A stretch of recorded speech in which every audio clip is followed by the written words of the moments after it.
गुरुदेव, हमेशा अद्वैत भाव में कैसे रहना है? नहीं, हमेशा रहना नहीं अद्वैत भाव में। अद्वैत भाव में हमेशा रहने की चेष्टा न करो। व्यवहार में द्वैत के बगैर व्यवहार चलेगा ही नहीं।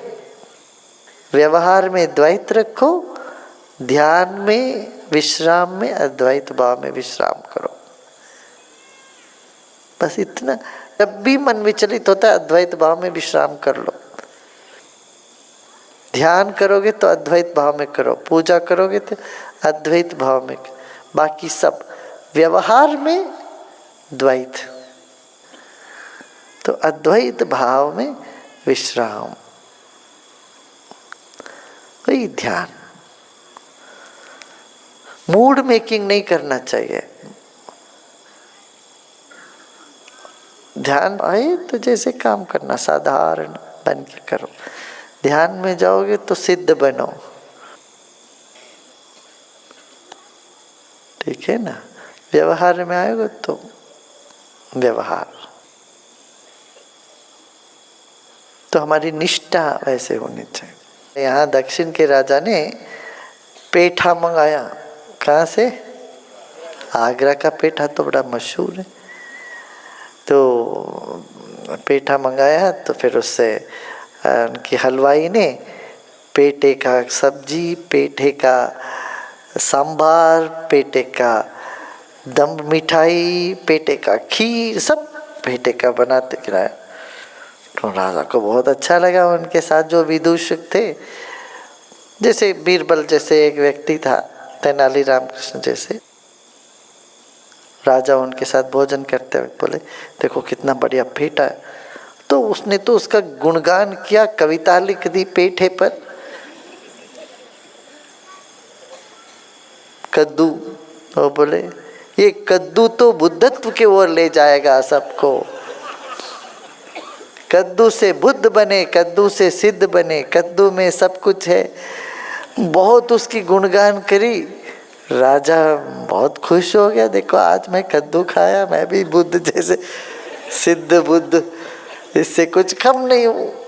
बहुत खुश हो गया राजा भी। दूसरे दिन भी बनी कद्दू, तीसरे दिन भी, चौथे दिन भी, पांचवें दिन सब।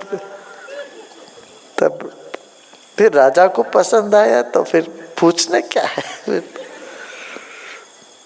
तो पांचवें दिन राजा को चिढ़ आ गया, बोले मेरे को एक कद्दू दिखाना नहीं, कभी मेरा जिंदगी में नहीं देखूंगा इसको। तो कद्दू बहुत बेकार है। तो वो जो कवि बैठा था उसने बोला, हाँ महाराज बिल्कुल सही कह रहे हैं। उन्होंने कहा ये कद्दू तो बिल्कुल बेकार है, इसीलिए इसको फोड़ के बाहर फेंकते हैं घर के। बलि इसी का देते हैं, क्योंकि इससे भूत प्रेत के लिए बलि देते हैं। कद्दू तो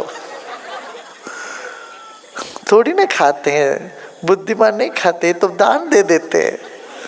कद्दू तो बिल्कुल बेकार है, होना ही नहीं चाहिए। रसोई को वो भी डांटने रहे साथ में मिलके, बिल्कुल हमारे किचन के अंदर कद्दू आना ही नहीं चाहिए।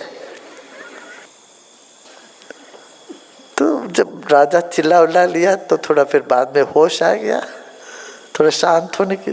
जब अपनी मन की बात कह देते, दो चार लोग उसकी सहमति हो जाते, तो मन शांत हो जाता है।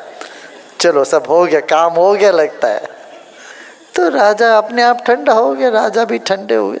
फिर बोले, अरे भाई जरा रुको रुको। उनको बोला, नहीं 5 दिन पहले तुमने कद्दू से बुद्ध बने, सिद्ध बने सब बोला, अब तू बोल रहे कद्दू तो प्रेत भूत के लिए, भूत प्रेत के लिए।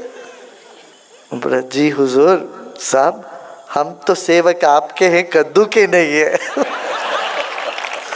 हम तो दास आपके हैं, कद्दू के नहीं। आप ना हो तो हम भी, आपके लिए सही लगे तो हमको सही लगता, आपको सही नहीं लगता हमको भी नहीं सही लगता। तो ऐसे हमारी निष्ठा तो आपके साथ है, कद्दू के साथ